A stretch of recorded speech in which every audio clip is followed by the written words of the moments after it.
इन दिनों social media पर एक पॉडकास्ट बहुत वायरल हो रहा है। पॉडकास्ट का नाम है रीबूटिंग द ब्रेन। वजह है 14 अगस्त को पब्लिश हुआ एक पॉडकास्ट का एपिसोड। इसमें senior vascular surgeon doctor Vivekanand ने न्यूरोसर्जन डॉक्टर शरण श्रीनिवासन के साथ एक वाकया शेयर किया। उन्होंने बताया कि एक 18 साल की लड़की अपने दोस्तों के साथ उनके अस्पताल आई थी।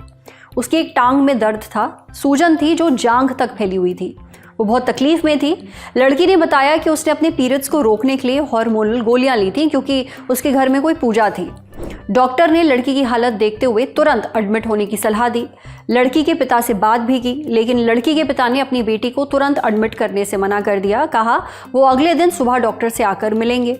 लेकिन उसी रात लड़की को अचानक अस्पताल में भर्ती किया गया। उसकी सांसें लगभग बंद हो चुकी थी। डॉक्टर्स ने उसे बचाने की बहुत कोशिश की, लेकिन अफसोस की बात है उसकी मौत हो गई। दरअसल पीरियड्स रोकने की हार्मोनल दवाएं लेने के बाद उस लड़की को डीप वेन थ्रोम्बोसिस, जिसे डीवीटी कहते हैं, इस नाम की एक बहुत ही गंभीर बीमारी हो गई थी। हार्मोनल गोलियां लेने से ऐसा हो सकता है, लेकिन डीप वेन थ्रोम्बोसिस होने के और भी बहुत सारे कारण होते हैं। हमने मेरेंगो एशिया हॉस्पिटल फरीदाबाद में robotic minimally invasive bariatric and general surgery के कंसल्टेंट डॉक्टर बीरबल कुमार से समझा कि ये डीप वेन थ्रोम्बोसिस आखिर होता क्या है, ये क्यों होता है, इसके लक्षण क्या है, इसे कैसे बचा जा सकता है और इसका इलाज क्या है। डॉक्टर बीरबल ने बताया कि डीप वेन थ्रोम्बोसिस एक कंडीशन है।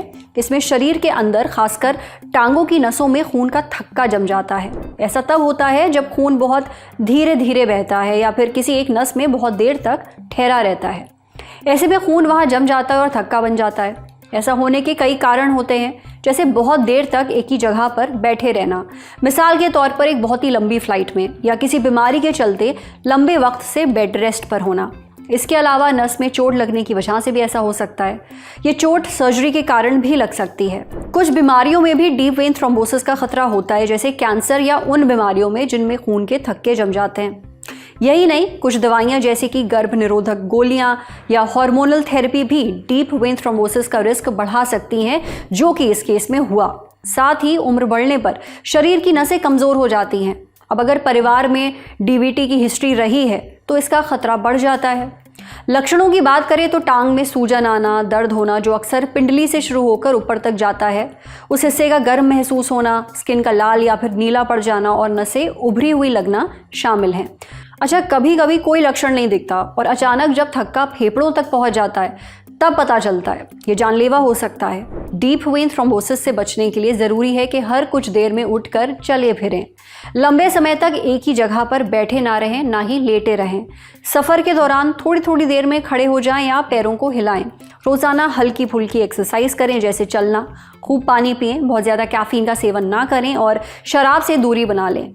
डॉक्टर की सलाह पर कंप्रेशन सॉक्स पहनें, वज़न कंट्रोल में रखें और स्मोकिंग ना करें।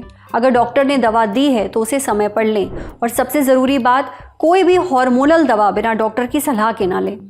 डीप वेन थ्रोम्बोसिस का इलाज खून को पतला करने वाली दवाओं से किया जाता है, यानी ब्लड थिनर्स से, ताकि थक्का बड़ा ना हो। कुछ मामलों में थक्का तोड़ने वाली दवाएं भी दी जा सकती हैं।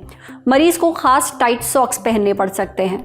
अगर हालत क्रिटिकल होती है तो सर्जरी या नस में एक छोटा फिल्टर लगाना पड़ सकता है।